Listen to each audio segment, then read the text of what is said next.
Rakkoon obboleewwan keenya irra gahu dhaabbachuu didee cimeetti fufee jira. Dhugaa baay'ee tokko nama gaddisiisa ka obboleettii teenya Saudi Arabiyaa embaasii keessatti ka biiroo keessatti kan isaan dabadabanii ajjeesan jechuudha.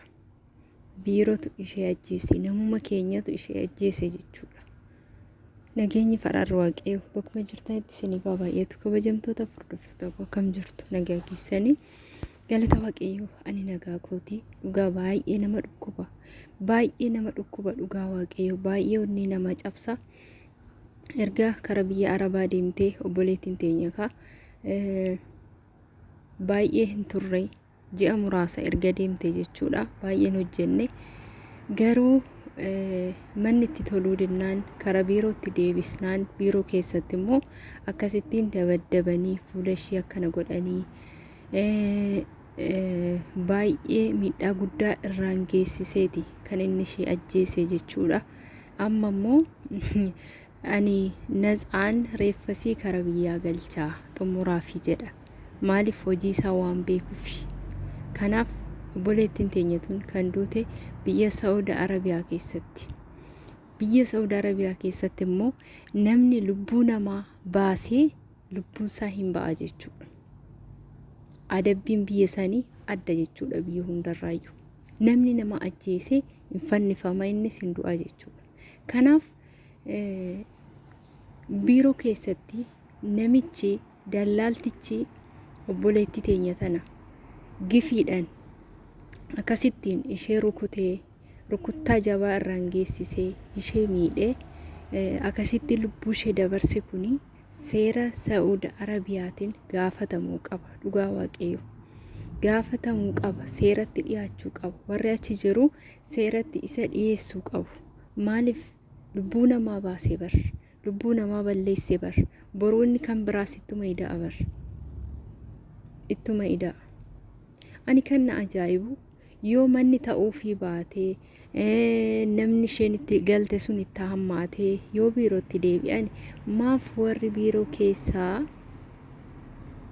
maaf dabdabaa irraan geessisu, maaf reebicha irraan geessisu, maaf reebu garuu kanaani kan gaafii natti ta'e jechuudha. Waaqayyo dhugaa ishee lafatti hin gatiin, dhugaa ishee lafatti hin gatiin. Dhugaa imimmaan maatii ishee haadha ishee boochisanii imimmaan ishee lafatti imimmaan isaanii lafatti nafin obboleettii teenya dhugaa waaqayyo isatti taa'iyyu kan lubbuu ishee baase jechuudha.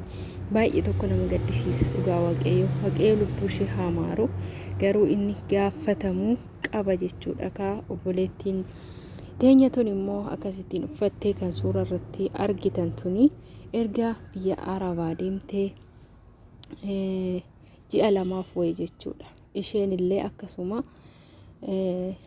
miidhaa guddaan irra ga'ee warra mana itti galteetiin namichaan gudeedamtee miidhaa guddaa irra ga'ee jechuudha. Isheen namichi itti taphachaa ture ji'a lamaan kana itti taphachaa ture osoo isheen hin jaallatin humnaan gudeedaa ture.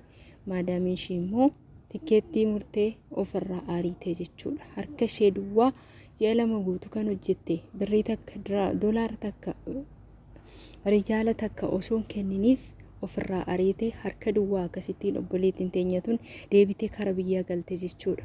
Galata waaqayyo inni guddaan lubbuun deebitee kara biyya ishee galuudha.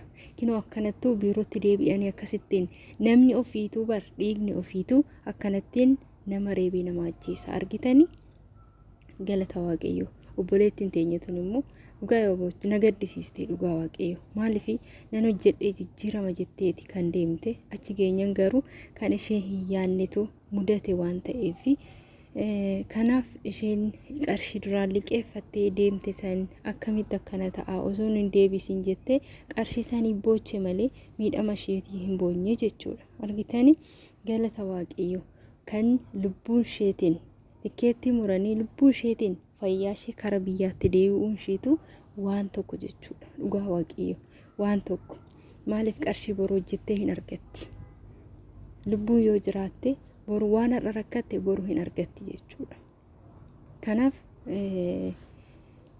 ofitti aaruun hin barbaachisu jechuudha. Garuu namatti dhagahama.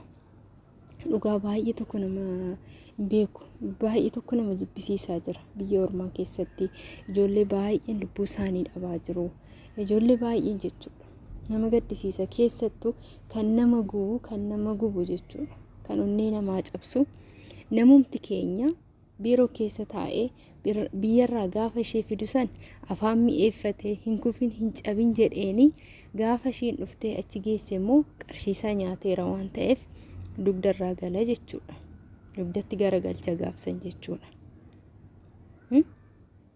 Akkam miidhamaa hin hojjenneedha ka maaf deebitee biirootti dhuftee akkam miidhamaa achuman hojjennee achittis yoo duute isa maaltu galcheele wanni isa galchu hin jiru. Kanaaf deebitee dhufnaan immoo mana jijjiiruufiin kan isarra jiru waan taate gaafatee miidhama ishii eeganii mana jijjiiruufiin kan isaanirraa eegamu isaan immoo maal godhu? Lubbuu obbolaawwan keenya baasu, lubbuu namaa balleessu. Harka maaltu isaanii rukuta? Ijoollee baay'eedha kan akkanattiin biirootti deebi'anii biiroo keessatti dhaanaman ijoollee baay'eedha. Lubbuun kan hin duune kan jiran ijoollee baay'eedha kanaan dura jechuudha. Asuma Dubaay keessatti illee akkas warri godhan hin jiru jechuudha. Garuu biyya seerri jiru keessatti seeraan gaafatamu. Kanaaf kan lubbuu obboleetti teenya baase kunillee gaafatamuu qaba. Seera Saudi Arabiyaatiin gaafatamuu qaba. Hundi keessanuu viidiyoo kana sheer godhaa. Dhugaa waaqayyoo sheer godhaa. Baay'ee namatti dhagahama. Baay'ee onnee nama cabsa. Sheer godhaa. Lubbuu namaa baasee inni akkasitti taa'uu qabu. Boru kan biraas fidee akkanuma godha bar. Lubbuu ishee baasetti natsaanan galcha biyyatti akka nama ishee dhaana'ee jechuudha. Garuu balleessaa isaa of dhoksuuf bar. Cubbuu hojjetee lubbuu namaa baasee of dhoksuuf jecha akkas godha. Sheer godhaa viidiyoo kana.